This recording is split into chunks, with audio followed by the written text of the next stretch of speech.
అసలు మొట్టమొదట మానవుడు దానవుడు అనేటటువంటి సినిమా శోభన్ బాబు గారు జ్యూయల్ గారు.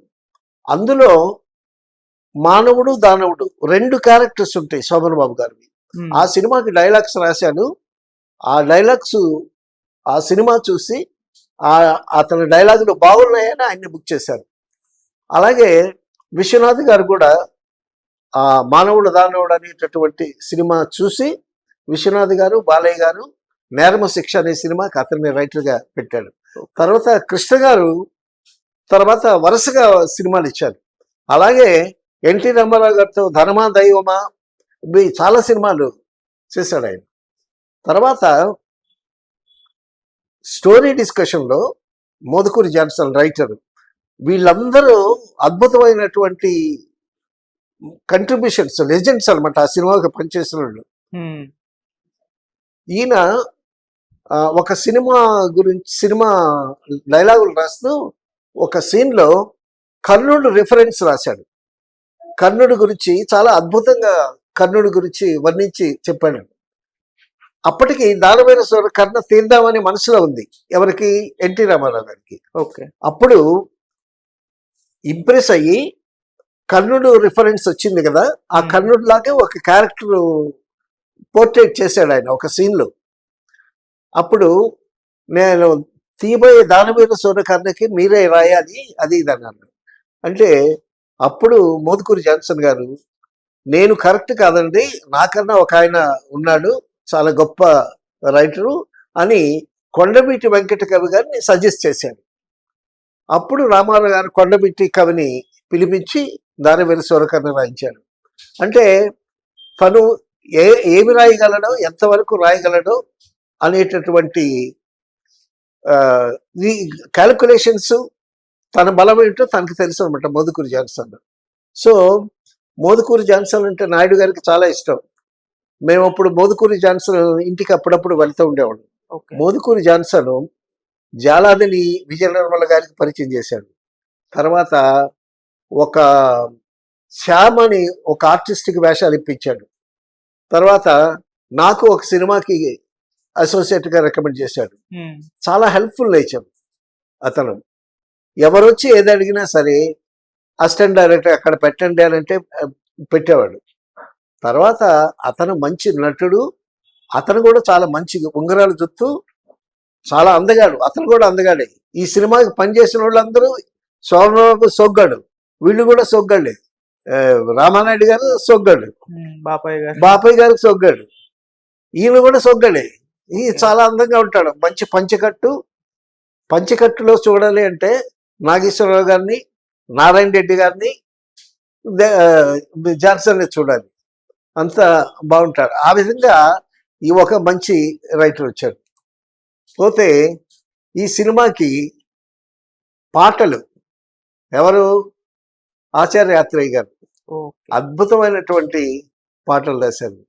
తర్వాత కెమెరా కేఎస్ ప్రకాష్ కూడా కేఎస్ ప్రకాశరావు గారి కొడుకే, జీవలక్ష్మి గారి కొడుకు. ఇప్పుడు బాపయ్య గారు, డైరెక్టర్ రాఘవేంద్రరావు గారు, కేఎస్ ప్రకాష్ కెమెరామెను, వీళ్ళు ముగ్గురు కేఎస్ ప్రకాశరావు గారు బిడ్డలు అనమాట. సో ఈ రామానాయుడు గారి సంస్థలో వీళ్ళందరూ పనిచేశారు. కేఎస్ ప్రకాశరావు గారు అద్భుతంగా ప్రేమనగర్ తీశాడు. తర్వాత సోగ్గాడు అద్భుతంగా బాపయ్య గారు తీశారు. తర్వాత దేవత సినిమా అద్భుతంగా రాఘవేంద్రరావు గారు తీశాడు. సో కేఎస్ ప్రకాశరావు గారి ఫ్యామిలీకి చాలా, రామానాయుడు గారి ఫ్యామిలీకి చాలా అనుబంధం ఉందన్నమాట. ఎందుకంటే ఒక స్టేజ్లో చాలా ఫినాన్షియల్గా కొంచెం డల్గా ఉండేటప్పుడు కేఎస్ ప్రకాశరావు గారు ప్రేమనగర్ ఇచ్చారు. అలాగే మరొకసారి దేవత సినిమా చేసి మంచి హిట్ ఇచ్చాడు రాఘవేంద్రరావు గారు. సో ఇక్కడ కెమెరా మాత్రం కేఎస్ ప్రకాష్, అద్భుతమైనటువంటి కెమెరామెన్. శోభన్ బాబు గారు ఉంటే ఆయనతో నేను కూడా 3 సినిమాలు చేశాను. ఏంటి సార్? చెల్లెలి కాపురం, కాలంలో మారింది, సంపూర్ణ రామాయణం.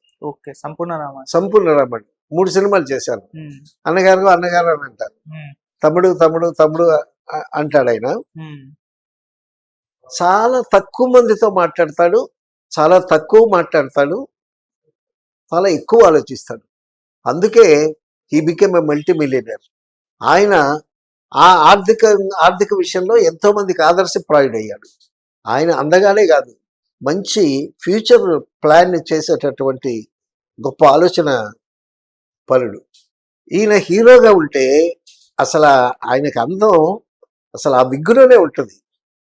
మేకప్ మ్యాన్ అప్పారావు అని మాకు బాగా ఫ్రెండ్. ఉమ్, ఆయన చక్కగా ఆ విగ్గు అసలు చక్కగా టోపీ పెట్టినట్టు ఉంటుంది. ఆ విగ్గే అందం. ఆ విగ్గులో నుంచి ఒక 2-3 వెంట్రుకలు తీసి ఇట్లా రింగులాగా పెడతాడు. అది యూత్ కొన్నాళ్ళు దాన్ని ఫాలో అయ్యారు, ఫాలో అయ్యారు కూడా. ఉమ్, సో ఆ విధంగా అంత అందగాడు. ఆ పక్కన 2 హీరోయిన్లు ఉండాలి, ఒక్కళ్ళు ఉంటే లాభం లేదు. అంటే శోభన్ బాబు గారు అంటే ఇద్దరు హీరోయిన్స్ ఇద్దరు డెఫినెట్ గా ఉండాలి. అన్ని సినిమాల్లో అంతేనా సార్? చాలా సినిమాల్లో, ఉమ్, చాలా సినిమాల్లో. ఉమ్, ఇక్కడ ఏమవుతుందంటే ఆడియన్స్ లో యూత్ ఆడపిల్లలు ఉంటారు కదా, కొంతమంది హీరోయిన్ కి ఆయన క్రష్. అవును. జయసుధ గారు కూడా ఏదో ఇంట్లో చెప్పుకున్నట్టున్నారు, ఏమని, శోభన్ బాబు నా క్రష్ అని. ఉమ్, జయసుధ గారు మొన్నే మా బర్త్డే అయింది. ఆ, అలాగా ఈ సినిమాలో జయసుధ ఒక హీరోయిన్, జయచిత్ర ఒక హీరోయిన్, జయద్వయం అన్నమాట. ఉమ్, సో వాళ్ళిద్దరూ 2 డిఫరెంట్ క్యారెక్టర్స్. ఒక అందమైన హీరోని పెట్టి, సోగ్గాన్ని పెట్టి, పక్కన 2 హీరోయిన్లు పెట్టి, అద్భుతమైనటువంటి, అసలు ముఖ్యంగా చెప్పుకోవాల్సింది ఏంటంటే ఈ సినిమా కథ గురించి చెప్పుకోవాలి. ఈ కథ రాసింది ఎవరు తెలుసా? ఉమ్, తమిళ రైటర్ బాలమురుగన్ గారు. ఓకే. బాలమురుగన్ గారు అని చాలా మేధావి ఆయన. ఎంత ఎంత వృద్ధుడైనా కూడా ఆయన కథలు కావాలని ఎగబడ్డారు. బాలమురుగన్ కథలు ఎన్ని తమిళ్లో పెద్ద సూపర్ హిట్స్, అవన్నీ తెలుగులో తీశారు.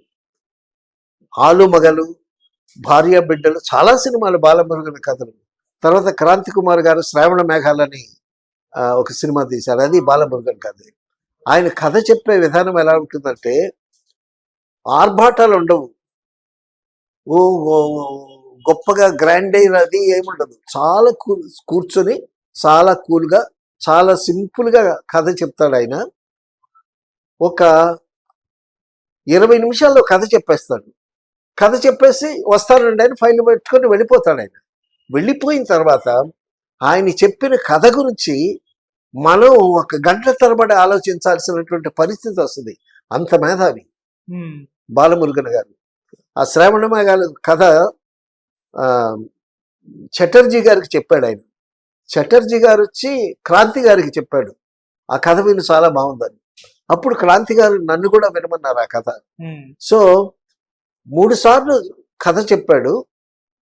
ఆ 3 సార్లు మేము విన్న కథ అయితే చాలా ఎక్సైట్ అయ్యాం. ఆయన ఆర్భాటాలే ఉండవు కథ చెప్పడంలో.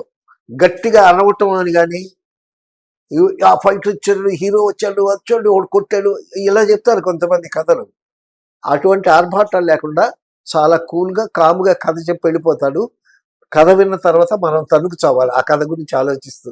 అంత అద్భుతంగా ఉంటుంది. ఆయన రాసిన కథ సోగ్గాడు. అసలు ఎటువంటి టెస్టులు పెట్టాడు అందులో. ఇప్పుడు నా కూతుర్ని నీకెవలో అంటాడు అల్లు రామలింగయ్య. నీ కూతురు కన్నా అందగతిని నేను చేసుకొని తిరిగి వస్తాను అంటే టౌన్కి వెళ్ళిపోతాడు. అదొక ట్విస్టా? ఓకే. సరే, ట్రైన్లో అనుకోకుండా జయచిత్ర హీరోయిన్ కలుస్తాడు.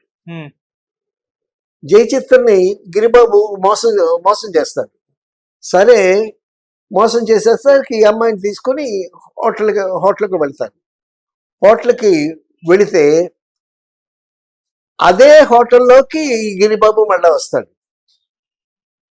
సో ఆ అమ్మాయిని వాడి నుంచి కాపాడి ఈ అమ్మాయిని గదిలో పెట్టుకుని శోభన్ బాబు ఉంటాడు. ఇంతలోకి హోటల్ కదా అది, పోలీసు రైడ్కి వస్తారు.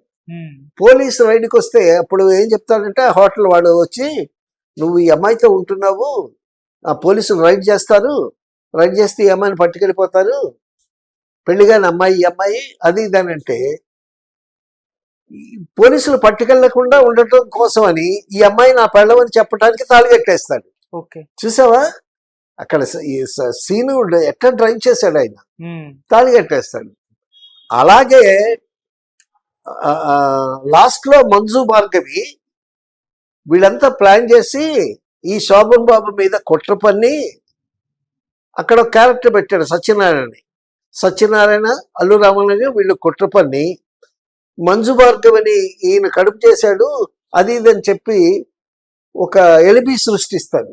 సృష్టించేసరికి అప్పుడు శోభన్ బాబు ఏం చేస్తాడు తెలుసా, ఆలోచించి సరే నేను నీకు గర్భం చేశానని అంటున్నావు కదా, ఎలాగో నేను పెళ్లి చేసుకుంటాను, ఇదిగో తాళిబొట్టు కడతాను రా అని అంటాడు.